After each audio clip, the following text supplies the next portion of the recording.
welcome to the home of the nearly 3,000 members, and that's teachers, paraprofessionals, and technical clerical workers of the Pittsburgh Public Schools and the Pittsburgh Mount Oliver Intermediate Unit.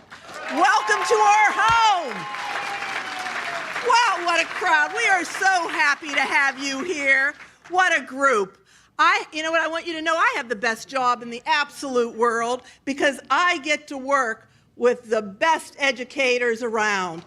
I get to work with the best, I get to see them every day, and a lot of the best students in the world.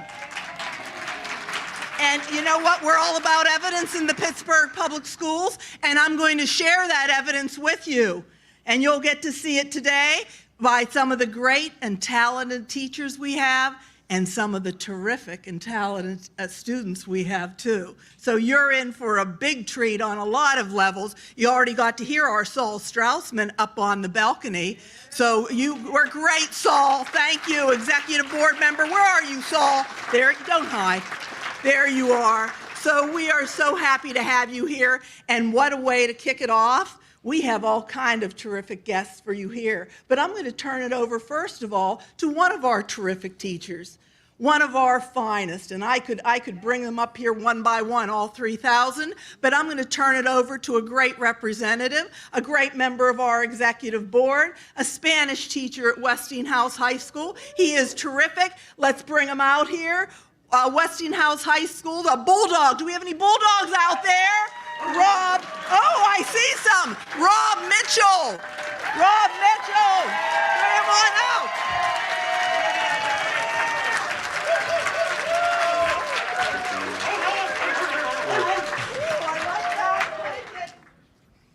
Thank you so much. Good afternoon, everybody. As you heard, my name is Rob Mitchell. I've been teaching Spanish here in Pittsburgh for about 28 years.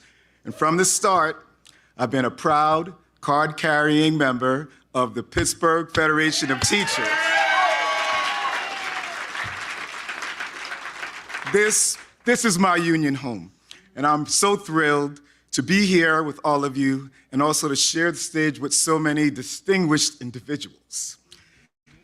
Estoy lleno de orgullo e intención. I am filled with pride and purpose. Together with my fellow union family members, I've been out walking, knocking doors, making calls, talking about how important this upcoming election is. Because you know what? We all work hard every day and night, and many times into the weekend. And we deserve leaders who work as hard as we do, who stand with us, and who stand for us to protect what we cherish most.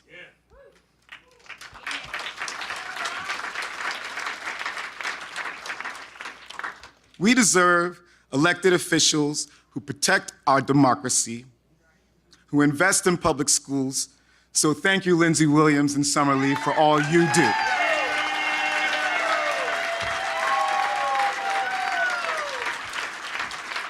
And we deserve candidates who will protect our voting rights and who prioritize making health care and college more affordable. Thank you, Chris DeLuzio and Mandy Steele as well.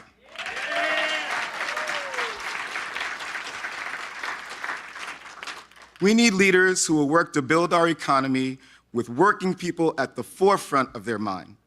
Leaders who protect our right to bargain collectively and earn a living wage. Thank you, Arvin Venkat and Austin Davis and Josh Shapiro, and thank you, John Fetterman, who's campaigning elsewhere today.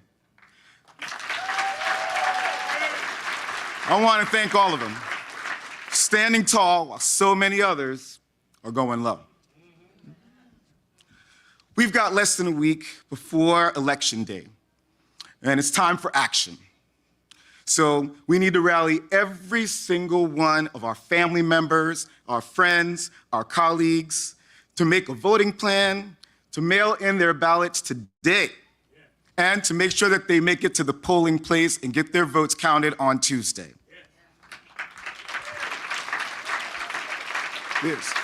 There's so much at stake. Let's multiply our efforts and get Austin Davis and Josh Shapiro into office. Let's do everything we can to make sure Lindsey Williams and Summer Lee and Chris DeLuzio and Mandy Steele and Arvind Venkat and John Fetterman win. Because if they win, we win. That's right. And Pennsylvania wins. America wins. Thank you so much. And now it's my honor to introduce the next speaker. She's our steadfast leader, our fearless fighter for students, our members, and our communities. She's been touring the country to make sure that everyone in the country knows how important this election is. And it's my privilege to officially welcome her to Pittsburgh. So please join me in welcoming our leader, AFT President Randi Weingarten.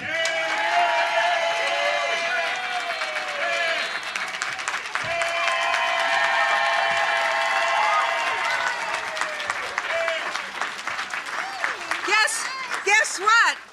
I get to introduce one of my favorite people, meaning that is my favorite people other than the Pittsburgh Federation of Teachers. Of course, I'm in Nina's house. Thank you. Stay up here with us. I'm taking you with us, Robert, every single day, and maybe you can teach me a little Spanish. Oh, I love that. Sí. So look, we are 6 days out. You can count them. Tomorrow you can count them on one hand. And I've been in Pittsburgh a lot before elections, but I don't know one that has and is more consequential than this one. And it's for a lot of the reasons that Rob just said and that Nina just said earlier today and that you know. But one of them is because of what's happening right now in terms of Pittsburgh. And I do want to just shout out the members of the media that are here today, especially the staff of the Pittsburgh Union Progress. And I'm shouting them out because they have created a paper, a strike paper, of reporters and photographers and production staff who are on strike right now from the Pittsburgh Post-Gazette. So, and the reason I start with them is because I've been humming that old Union ballad, "Which side are you on? Which side are you on?" And I get to introduce a special teacher in a minute who is on our side, as is her husband, by the way, who's the President of the United States. As is Josh Shapiro and John Fetterman and Chris and Lindsay and Summer and Arvind and Mandy, who are on our side. And what do I think about, what do I mean by that? Who's on the side of families who are struggling to afford life's necessities, who have, through the Inflation Reduction Act, lowered the cost of prescription drugs, lowered the cost of health care premiums, found a way to make sure through the American Rescue Act that we had money for schools in Pittsburgh and in Pennsylvania this last 2 years. Who's on the side of that kind of investment in schools, in kids, in families? Who's on the side of kids being able to read books? Books like The Diary of Anne Frank, books about Ruby Bridges. Why would anybody try to ban a book like The Diary of Anne Frank or a book about Ruby Bridges? We need all kids to have the empathy that those books bring and show. And that's why we're giving out books as they're trying to ban books. We were just talking about some of the school boards and the struggles that some of us are having in the environs of Pittsburgh. Who's protecting our freedoms? Look, my grandkids, they're 2.5 and 6. They have less freedom than I had, and I have now. And I was the first out gay person as a leader of a union in the United States of America. And they now have less freedom than I've had in the last 30 years because of what the Supreme Court just did. Who's protecting our freedoms? Who's on our side? And then on the democracy and on the economy, who's on our side? Trying to make sure we save Social Security and Medicare. Trying to make sure we have the loan forgiveness that Joe Biden just did. Look what they did. The other side tried to stop it. And this is the one that really gets me, The oil companies just showed us their profits. $210 billion, actually $230 billion in the first 3 quarters of this year. The Democrats tried to stop this gouging. Joe Biden tried to stop this gouging. Why are they making this much money instead of plowing it into lowering gas prices for consumers? But they don't solve problems. They just stoke resentment and fear. They just use our kids as political pawns in culture wars. And with every piece of division, they take a knife to our democracy. So we're really close. These elections are really close. And that's where we come in. If we believe in their future, we gotta vote. If we believe in our families' futures, we gotta vote. And Pittsburgh, everybody who's here, you're all gonna vote. I know you're all gonna vote. You wouldn't be here right after school, or already did. So this is our job. This is our lesson plan. This is our goal right now. Look at that list of all your friends, even the people you haven't talked to in a long time. The people you used to go to church with, but you don't go to church with now anymore.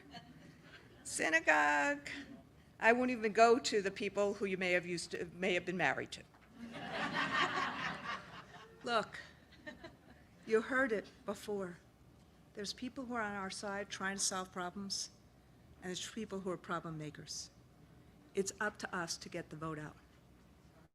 Everybody we know.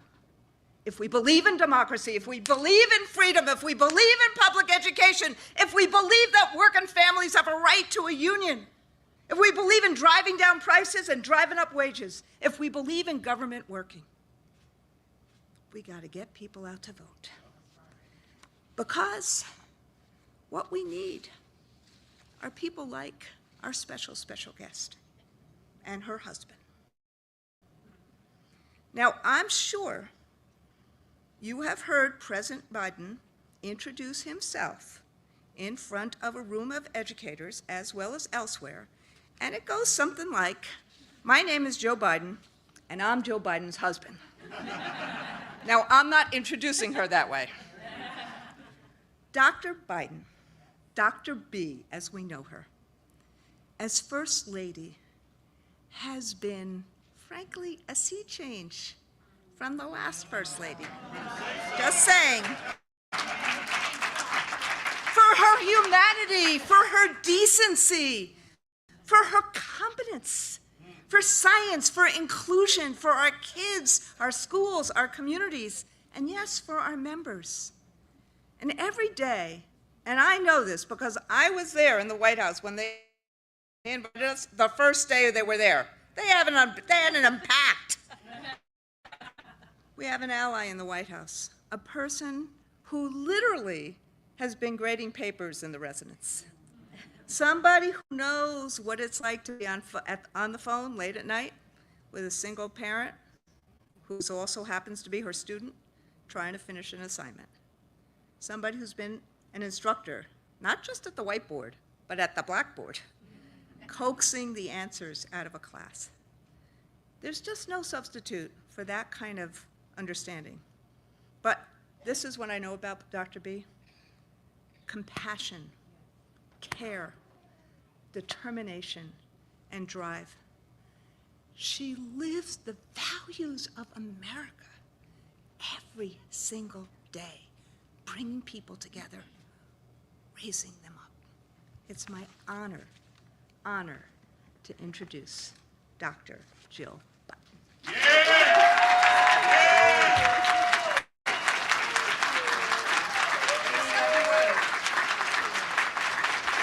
Hello. Hi, how are you? Thank you very much. Thank you. Before I begin, I want to go over and say thank you to the teachers for bringing your students so they can see democracy at work.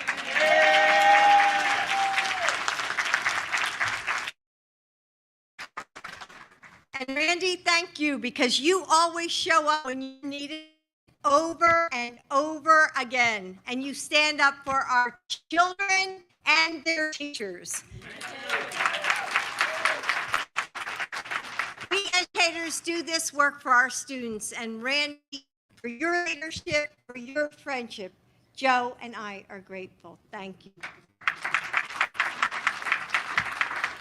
And Robert, where's Robert? There he is. When I was reading about you, I learned about how to mentor other students, which speaks right to my heart. I love that you do that.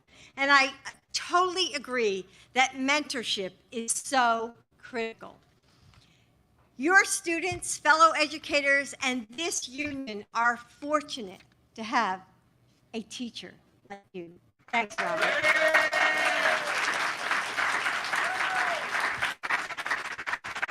And we're grateful to have the PFT and the AFL-CIO leaders with us today. Darren and Nina, you deliver for members across Pittsburgh and the entire Commonwealth again and again.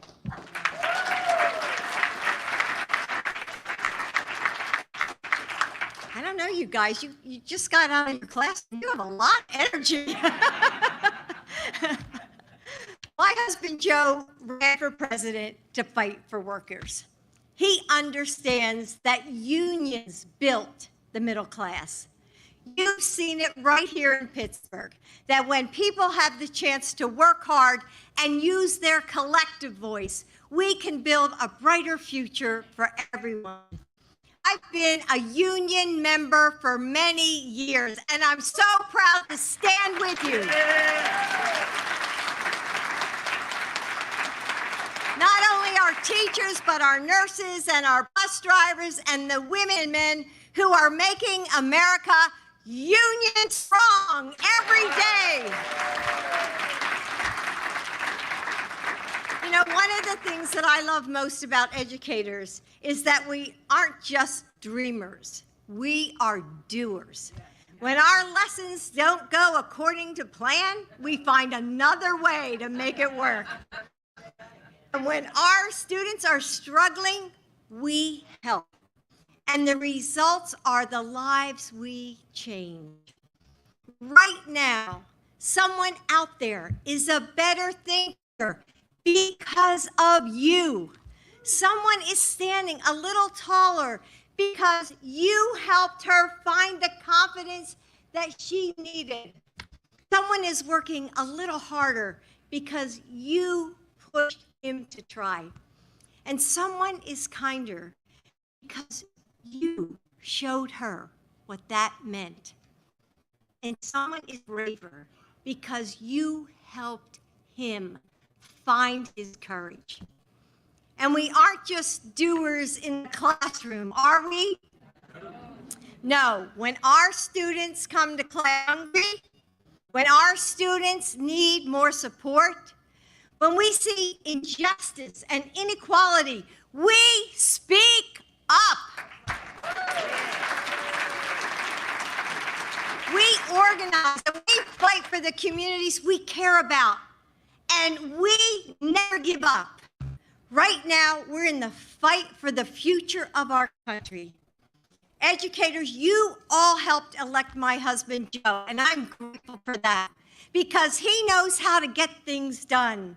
He's delivered results again and again, and he did it with just a slim majority in Congress. Imagine what he could do with a few more partners like Chris Deluzio and Summer Lee.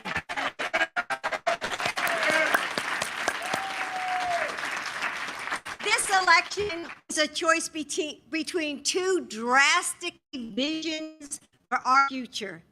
In one, we elect Chris and Summer Congress, and we're building on the historic progress that we've already made. And in the other, Republicans are ramping up their attacks on unions. They're putting Social Security and Medicaid on the chopping block and trying to pass a nationwide abortion ban. They're once again giving more tax cuts to large corporations and the wealthy. Right now, as Randi said, we are just 6 days away from election. And while every election is important, all of you know that in the midterms, it really could come down to just a handful of votes. Now, like a lot of educators, to stay organized, I use to-do lists. Don't many of you?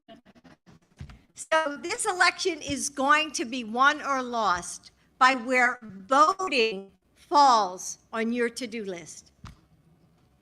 So I want you to picture a working mom right here in Pittsburgh, and her list is long. She wakes up, she grabs her coffee, she takes out the laundry she did the night before, she takes it out of the dryer. Yeah, see, you know this.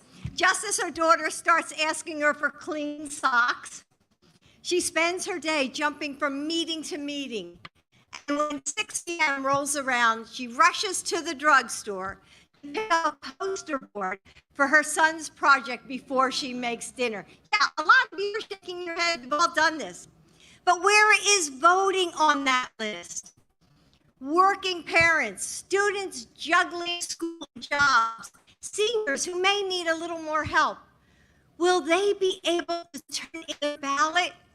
Will they be able to get to the polls?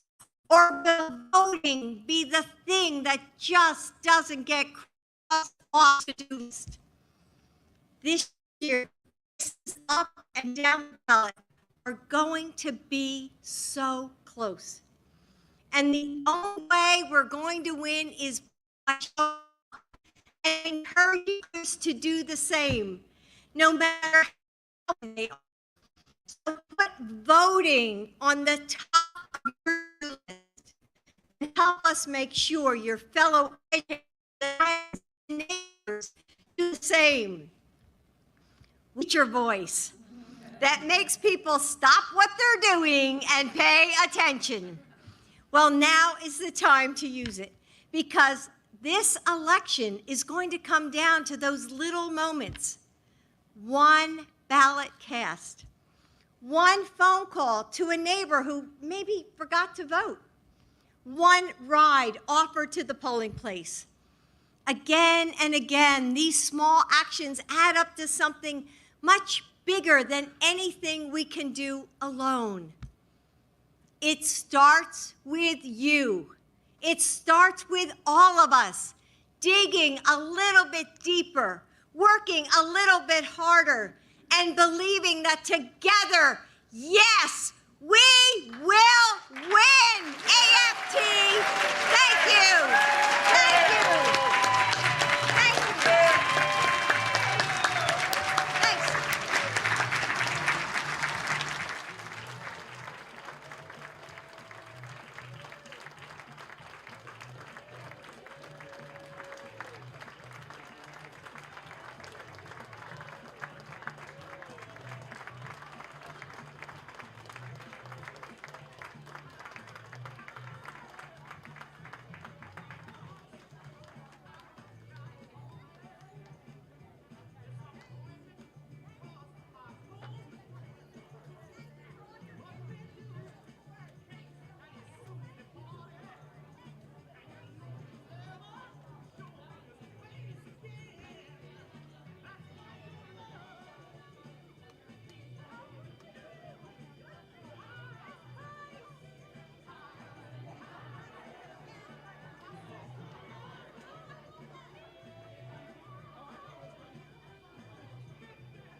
Wasn't that? Ooh, is she something? Wow, are we fortunate to have such a fabulous First Lady? She is first in so many things. And I've got to tell you, when I met President Biden last year, I love telling the story. I went up to him and I said, I've got to tell you, you're not my favorite Biden. And his response was, he went, you know what? I'm not my favorite Biden either. He was so delightful. Because then he said, you're a teacher, aren't you? I said, yeah, sorry. So she is so tremendous. I just adore her.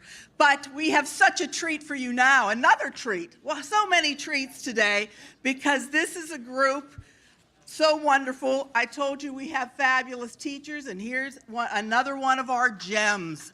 What a gem. Gem. What a leader we have here. Oh my.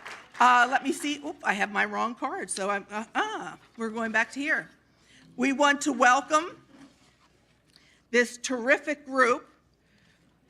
We have the most amazing students and amazing teachers. And this is one of the many examples of that fact. And I want to introduce offer 1 to 36 of our best students, and we have 20,000 of them, from Pittsburgh, Allegheny, 4 to 5 grade chair ensemble, directed by a real gem of PPS teachers, Joe Stamera. Wow. I told you he was popular. Everybody loves them, and we can't wait to hear them. They brought the house down at our music program a couple weeks ago, so turn it over to you.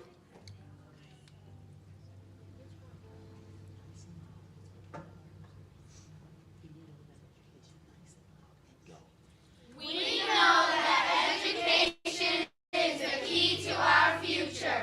All of us, students, teachers, administrators, families, communities, board members, and other civic leaders will take an active role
Aren't they terrific? Are they everything I promised?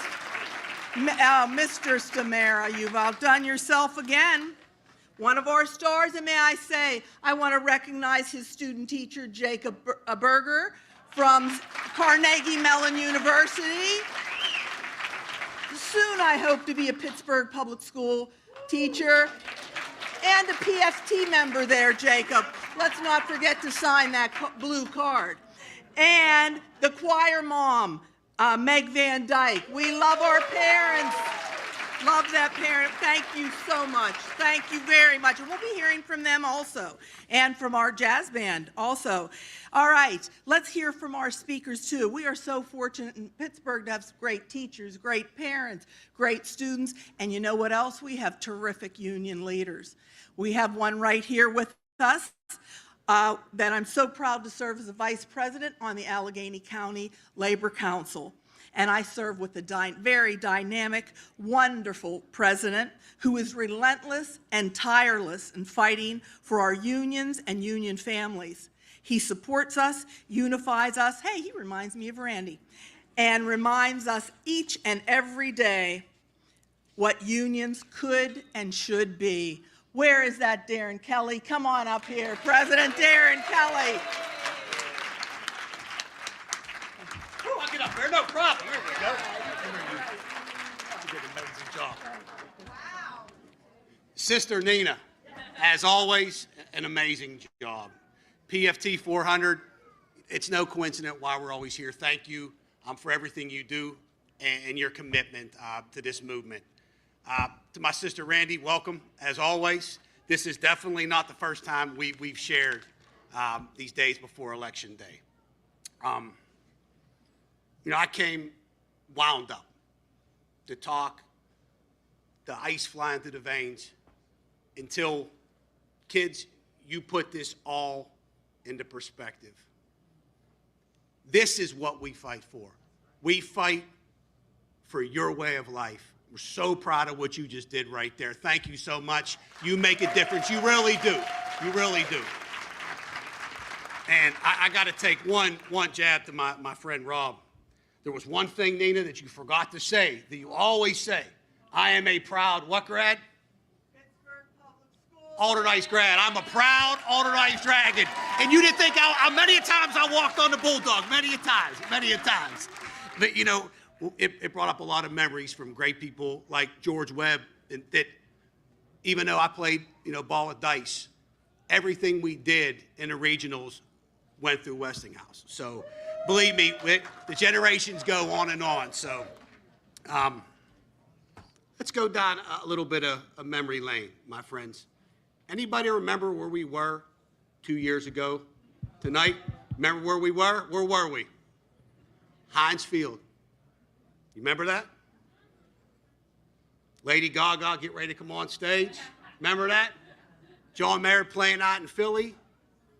We made a pact that night as we strapped our boots on and get ready for the next day. We made a pact to take back our way of life. Do you remember that? To take back the evils of what Donald Trump did to this country. Here we are 2 years later. Now it's time to protect it. We all know what we have to do. I know you're tired. I know you are. PFT is responsible for over 6,000 doors and phones. Just your group, your retirees.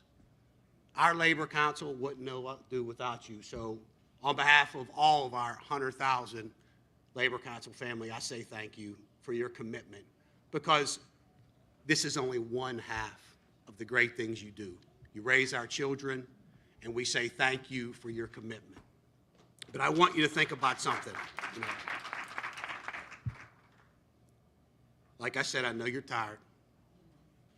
But tomorrow, when we start more phone banking and we're doing our thing and we're going, and you're grabbing that phone and you're tired, I want you to think about what it would be like to have Doug Mastriano sign the budget, make 5 more phone calls for it, right?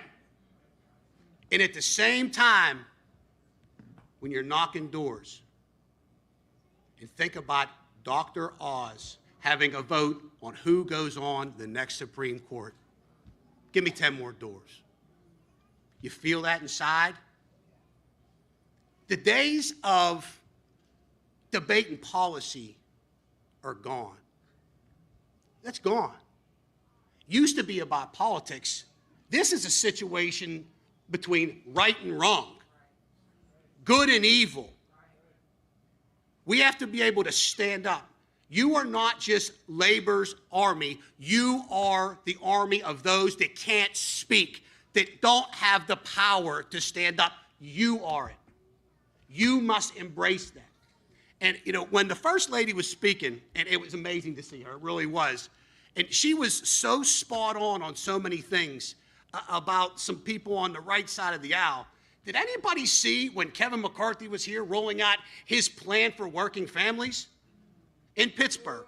Had the courtesy or the audacity, I gotta watch I don't swear, the audacity to do this in the city of Pittsburgh.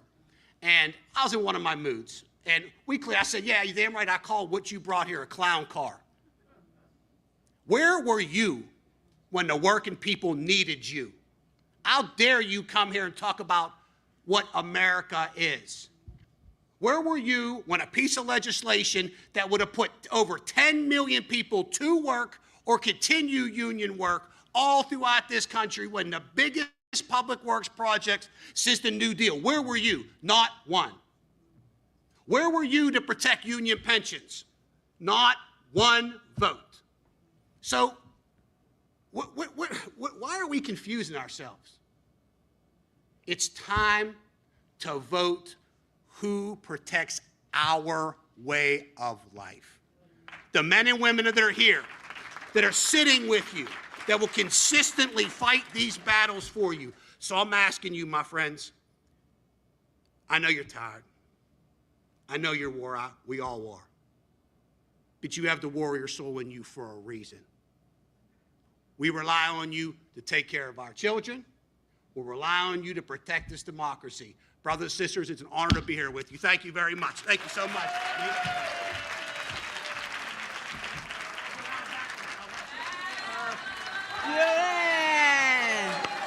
Hey, is he terrific? Even with one leg, he's terrific. All right, and you know what keeps me going? I got to tell you, is the terrific lineup of candidates we have. I would do anything for them because we've got to get them in because they are fantastic. When I see those crazy ads calling Lindsay the most dangerous woman, come on, you don't, come on. I must laugh. I must say, I laugh because they are fantastic. So let's get them up here so you can hear from them. First of all, where's Mandy Steele? Where are you, Mandy? Get up here. I love, when you hear the things she did in her kids' school, her own children's school, and the things she does for young ladies, fell in love with her the first time I met her. Mandy, we're so happy to have you. Thank you.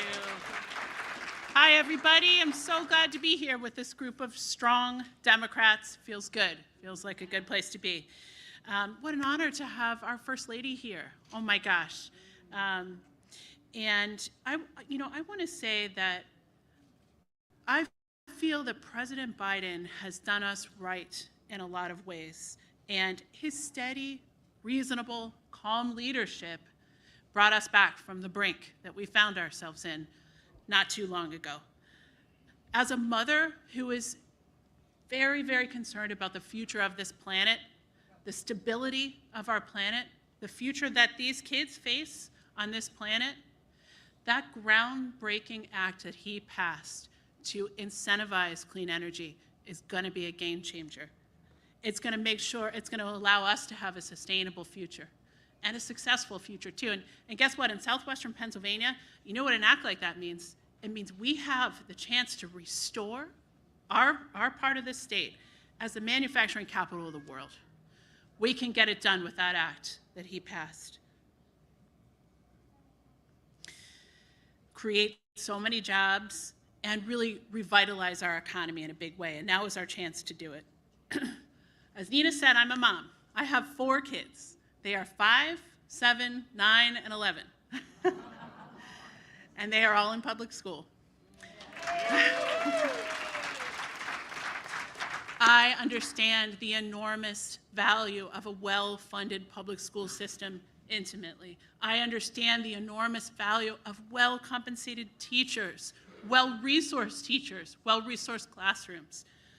I understand that this attack on public education funding in Harrisburg is potentially disastrous to the stability of this entire country. It is so foolish, and I look forward to getting to Harrisburg and helping Lindsay and the others fight to stop that, because it's got to stop.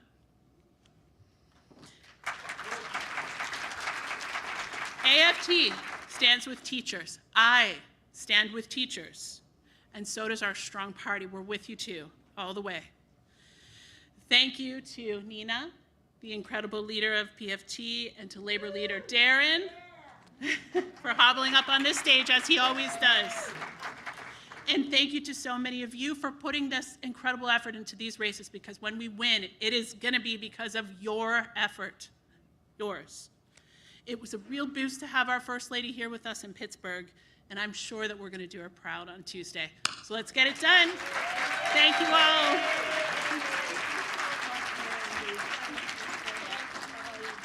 Thank you. Keeps me going, and something else that keeps me going. As soon as I met Dr. Arvind Venkat, I knew we had a winner and someone we had to get to Harrisburg, because he is someone who is so forward-thinking, clear-thinking, supportive of public education. Here he is, Dr. Arvind Venkat. Thank you. Thank you, Nina. Thank you, PFT. Following Dr. Biden is a hard task, and so I will keep it brief. My name is Arvind Venkat. I'm an ER doc, and I became an ER doc because I knew I was going to be able to care for anyone, no questions asked, and be a voice in our community for those who don't have a voice. But over the last few years, I've cringed every time someone has used the term healthcare hero, because I knew what I was getting into as an emergency physician. No teacher knew what they were getting into in being on the front lines of a once-in-a-century healthcare crisis. No teacher knew what they were getting into when that crisis turned into a political crisis where we decided to put our kids in the middle of our culture wars. And no teacher knew what they were getting into when they became the front lines along with our kids in the epidemic of gun violence. And to my mind, that is what this election is about. Are we going to pass gun safety legislation to protect our entire community? Are we going to make sure that public education is the trust that it should be, so that every student, every teacher, every family has access to the education that we deserve and that our community needs in order to thrive? And are we going to finally be sure that our community as a whole recognizes that you as public school teachers are the heart and souls of our communities, that what you do for our kids, our families, our communities are absolutely vital? Certainly, I wouldn't be a physician except for the wonderful teachers that I had. I have 3 kids. They would not be getting the education they deserve except for the teachers that they have. And the bottom line is that this election will determine whether public education will be the trust that it should be in our state. I promise you that if I'm elected, I will have your back. And I will be sure that our public school teachers are at the table making sure that their voice is heard for the education that our students deserve, our communities deserve, and that we will move forward together. So thank you so much, and let's go win on Tuesday.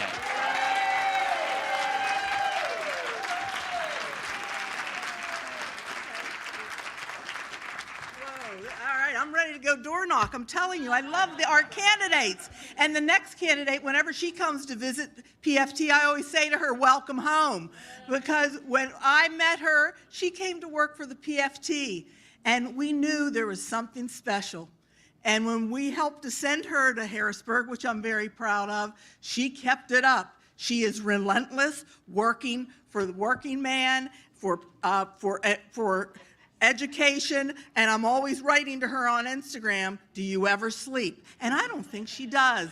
Senator Lindsay Williams, back home. She's back home.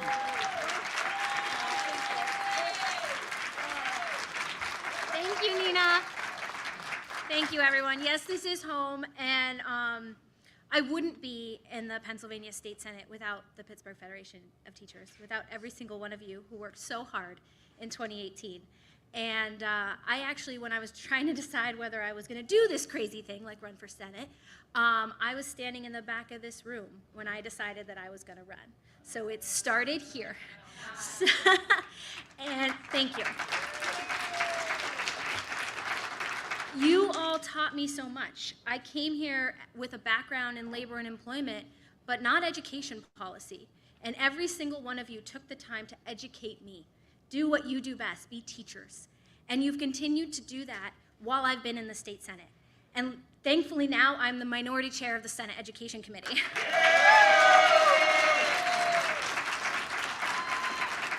And every time that there's a bill that comes up that attacks public education, I know who to call. When there's Senate Bill 1, literally Senate Bill 1 is a bill to privatize our public schools. When they ran a book ban, who did I call? A school librarian.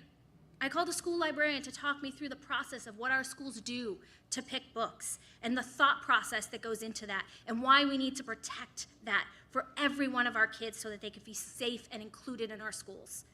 That was a school librarian that continued to teach me.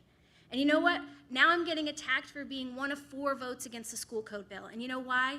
Because I have drawn a hard line that was the largest school privatization bill ever, and I will be a no vote then, and I'm a no vote the next time they run it. You all have been here, and you know, we've got some fights to do. We need to get universal free breakfast and free lunch for kids next year in the budget. So thank you for what you do, and I promise you that if I'm the only no vote on school privatization, I will be the only no vote. Thank you.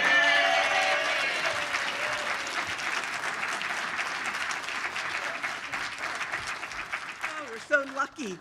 And last but not least, you've heard her name linked with champion. You hear that all the time. Champion for working people, champion for public education, champion. She fights and she never gives up. I heard at the AFL-CIO, if she's the only voice, she doesn't care. She keeps fighting and speaking up. She doesn't care if no one else will speak up. She's not afraid. And I love that about her. Summer Lee for Congress.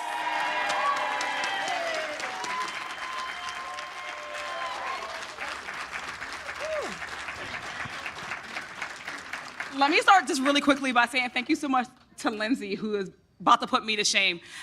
As a politician, they always say that we talk too much, and I try very hard to not do that, but I will tell you what, education is the one thing that if I'm gonna go on and on and on and on and on about something, it's gonna be this topic, because I cannot tell you how much public education shaped me and shaped my life and shaped my community and shaped yours and shaped our country. I am 100% a product of public education. I'm not a teacher, but I am who I am because of my teachers. When I grew up in the Mon Valley. I love you PFT and I love you Pittsburgh. I went to Woodland Hills and I love my school. I went to Woodland Hills and I would put on for us every single day. But I went to Woodland Hills High School where we were a desegregation case in the 1980s. My mom missed the cutoff to have gone to a school that was technically integrated. Public school, public education is the cornerstone of democracy. And I want to start with that because when we think about the attacks and the conversation we're having around education, we have to recognize what the root of those attacks are. And there's no better story than through my own. So when I was growing up, I was a very interesting kid, got into a lot of trouble, and I had a lot of energy. When I was in my public school, we had a music program. So I was able to channel my energy into music by playing the saxophone, even in the midst of nationwide cuts on music and arts.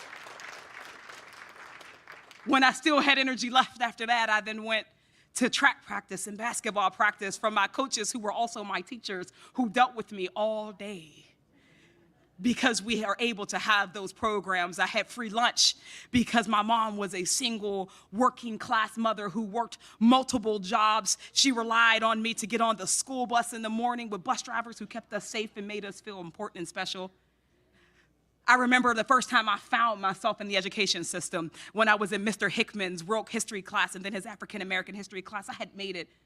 In a school that was 50% black, I hadn't made it until my 10th grade year before I had a black educator. And it changed my life. I learned for the first time that my culture had something to contribute, not just to history, but to our future. And that changed my world view. I am so grateful for that public school teacher. When I was in the marching band, I remember my music teachers pushed me first to become a leader, pushed me through my comfort zone. I wouldn't be brave enough and courageous enough to stand before you right now and to have run for office if it were not for Ms. Hershrick and Ms. Priority. Public school has shaped me in every single way. But I want to say, there's a reason why we've always been fighting for public school education. Public school is the one weapon that can be used against us in our nation to either lift up or hold down populations, demographics, and communities. And it has been so since the entire history of this country. And we know that we are in a bit of an experiment here, right? Public education is an experiment. Can we take this entire country with all of its millions and millions of people in it and we educate the masses properly? That has been the experiment of public education in the United States. And we have had stumbling blocks all along the way because we know that it took until 1955 before black kids could have access to equal education. And yet even after that, we still had to fight. We know that the first efforts to privatize came when they didn't want to have black kids in schools with white kids. We cannot forget our history because if we do, then we are bound to repeat it. We're seeing those exact same efforts right now. Right now, as we have folks running for school boards all across this country that would say that we cannot teach proper history. People who would weaponize our schools and weaponize our classrooms against our trans and our LGBTQ kids. People who would keep out our disabled kids. There is a reason why education is at the center of every single debate that we have right now. And if we are smart, as I know you are educators, then we ought to make sure that it stays there because education is also going to be our liberator in this country. As we are fighting against our threats to democracy, the reason why we are seeing these defund education efforts is because we need an electorate. Republicans rely on an electorate that does not have access to the gifts that you are giving your students. They thrive and they feed on that.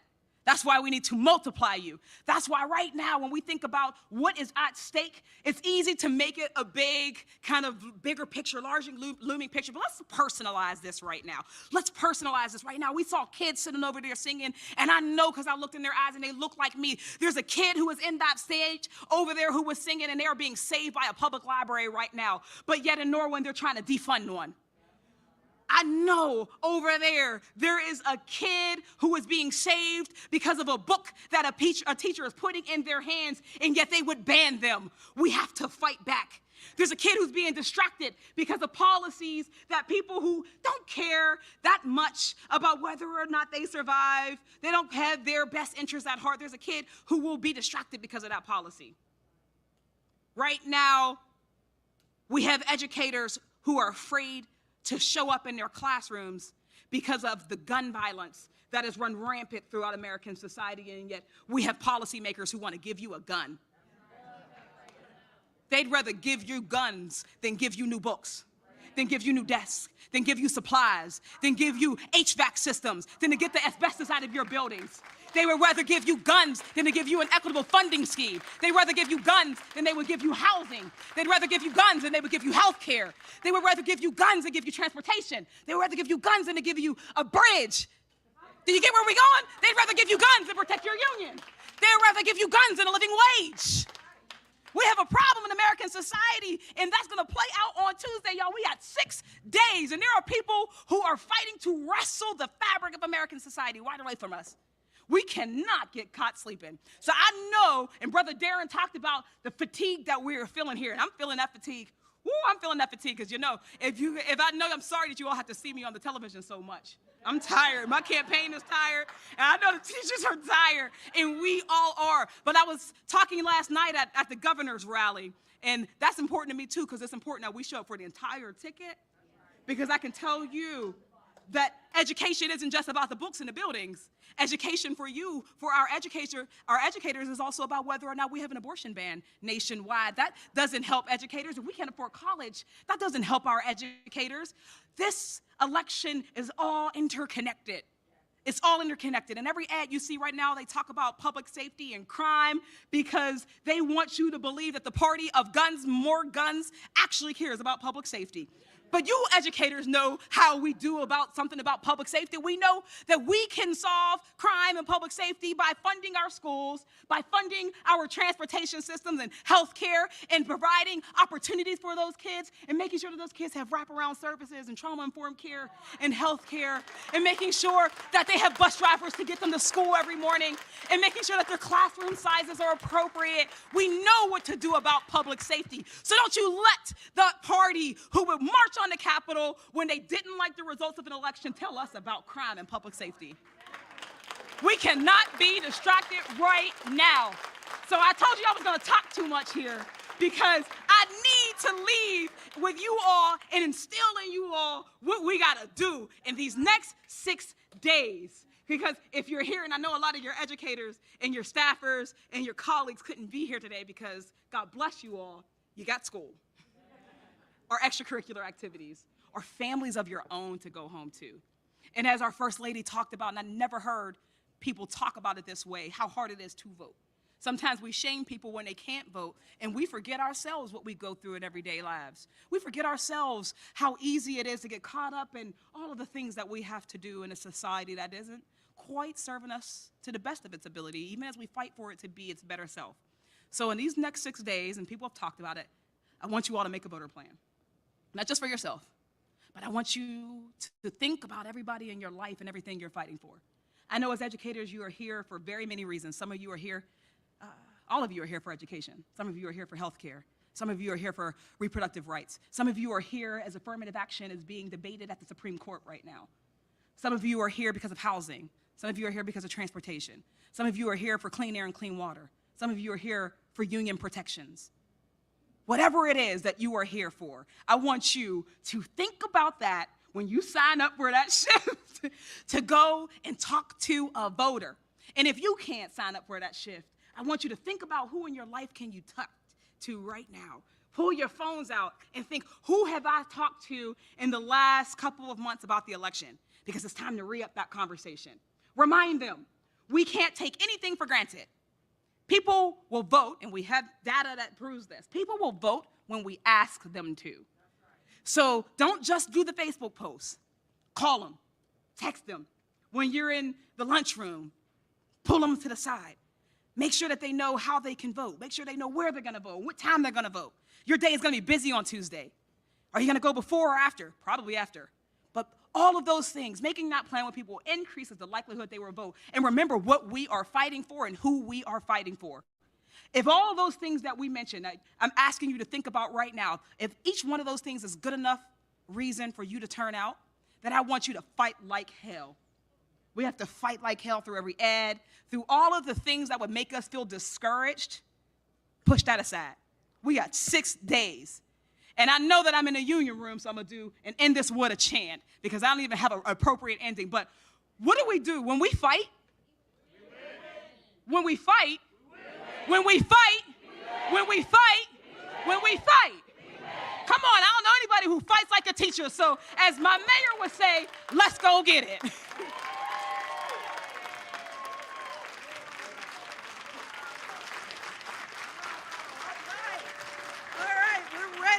We're ready to win. We're definitely ready to win.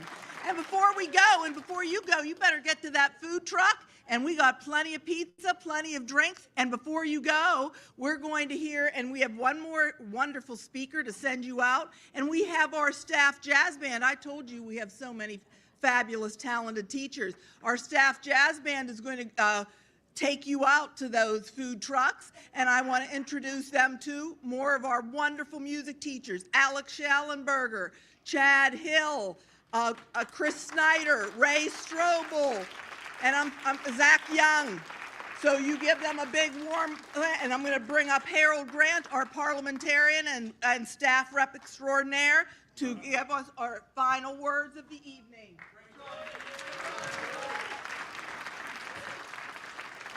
Now, we could be here for the next 10 or 15 minutes listening to me. But you have to promise me that you're going to do 3 things. So do you want to stay for 10 minutes or 30 seconds? Number 1, make sure you vote. Whether it be in person or mail-in, make sure you vote. Number 2, you make sure all your family members vote. I don't care if you're not speaking to that person this week. You call them and tell them to get out and vote. And number 3, if you could find someone who has a hard time getting to the polls, get them there. Because this is important. Thank you all for coming. You got 3 things you need to do. Go home and do it. Thank you very much.